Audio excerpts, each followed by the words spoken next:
திருமண நாளன்று சாலை விபத்தில் படுகாயமடைந்த பெண்ணை மருத்துவமனை அவசர சிகிச்சை பிரிவில் மணமகன் திருமணம் செய்து கொண்ட நிகழ்வு கேரளாவில் நிகழ்ந்திருக்கிறது.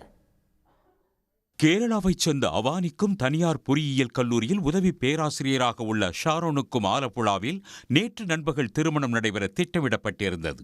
திருமண ஒப்பனைக்காக மணமகள் அவானி தனது குடும்பத்தினருடன் குமரகத்திற்கு அதிகாலையில் காரில் சென்றுள்ளார். சுமார் 3 மணியளவில் சாலையோர மரத்தில் கார் மோதிய விபத்தில் முதுகெலும்பில் படுகாயம் ஏற்பட்டு கொச்சியில் உள்ள மருத்துவமனையில் மணமகள் அனுமதிக்கப்பட்டார். திருமணத்திற்கு சில மணி நேரங்களே உள்ள நிலையில் மணமகள் விபத்துக்குள்ளான செய்தி அறிந்து அதிர்ச்சியுடன் மருத்துவமனைக்கு விரைந்த மணமகன் குடும்பத்தார் சற்றும் பின்வாங்காமல் குறித்த முகூர்த்த நேரத்தில் திருமணத்தை நடத்த முடிவெடுத்தனர்.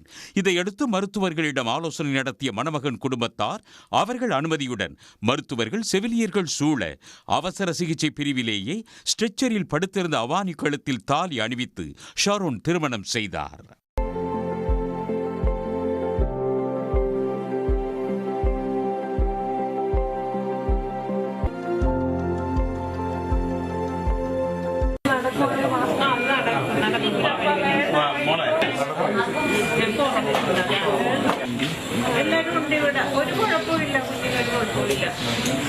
அவானிக்கு முதுகெலும்பில் பலத்த காயமடைந்துள்ளதால் விரைவில் அறுவை சிகிச்சை மேற்கொள்ளப்பட உள்ளதாக மருத்துவர்கள் தெரிவித்தனர்.